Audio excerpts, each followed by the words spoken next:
দহি বড়া বানাবো। দহি বড়া বানানোর জন্য এখানে আমি মুগ ডাল, বিউলির ডাল, মেথি ভিজে রেখেছিলাম এই আধা ঘন্টা আগে। এরপর আমি এই যে ভিজে একটু ফুলে গিয়েছে, এখন আমি এর মধ্যে এক টুকরো আদা নিয়ে নিয়েছি, নিয়ে এটাকে ভালো মতো করে গ্রাইন্ড করে নেব। একটুও জল দেব না, চেষ্টা করব জল না দিয়ে গ্রাইন্ড করার, এরকম যেন ঘন ব্যাটারটা হয়। একদম মিহি করে গ্রাইন্ড করে নিতে হবে। গ্রাইন্ড করে নেওয়ার পর এটাকে আমি হাত দিয়ে এই 5 থেকে 10 মিনিটের জন্য পুরো ফেটিয়ে নিয়েছি। ফেটিয়ে নেওয়ার পর এটাকে একটু চেক করে দেখে নেব যে আমার ফেটানোটা ভালো হয়েছে কিনা। তার জন্য আমি একটা বাটিতে নর্মাল জল নিয়েছি, জলের মধ্যে 1 ড্রপ দিয়ে দেখছি এই যে দেওয়ার সঙ্গে সঙ্গে ভেসে উঠছে, তাহলে বুঝে নিতে হবে এটা সুন্দর ফেটানো হয়ে গেছে।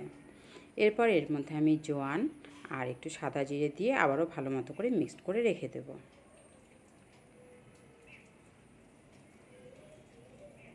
আর এদিকে আমি দইটাকে ব্লেন্ডারের মধ্যে দিয়ে ভালো মতো করে ব্লেন্ড করে নেব।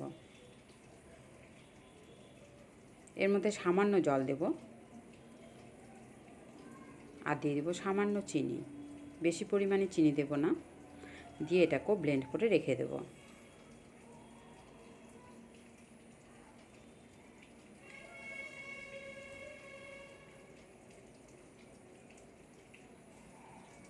ব্যাস ব্লেন্ড করা হয়ে গেল।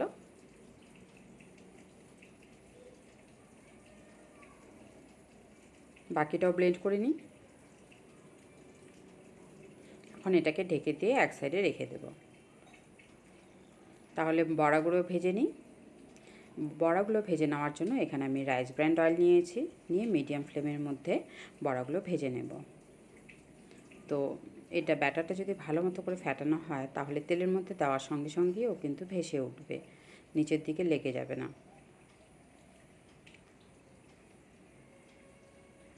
গোল্ডেন ব্রাউন হওয়া পর্যন্ত আমি এটাকে মিডিয়াম ফ্লেমের মধ্যে ভেজে নেব। দই বড়াটা প্রচণ্ড হালকা হয় এইভাবে ডাল দিয়ে করলে পরে, আর ভালো মতো করে ফেটানো হলে পরে খুব সুন্দর স্পঞ্জি হয়।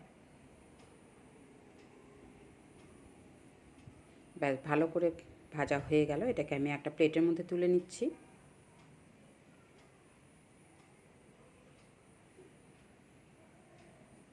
এখন এটাকে আমি নর্মাল জলের মধ্যে কিছুক্ষণ ভিজিয়ে রাখবো। ব্যাস ভিজে এটা এরকম নরম হয়ে যাবে। এরপর আমি জলটাকে ভালো করে চিপে নিয়ে দইটার মধ্যে দিয়ে দেব। এভাবে এক এক ঘন্টার মতো রাখলেই হবে, যেন বড়াটার ভেতরে ভালো মতো করে দইটা ঢুকে যায়। আর যেহেতু প্রচণ্ড এটা স্পঞ্জি হয়, খুব ইজিলি ঢুকে যাবে, আর দইটা আরেকটু ঘন হয়ে যাবে।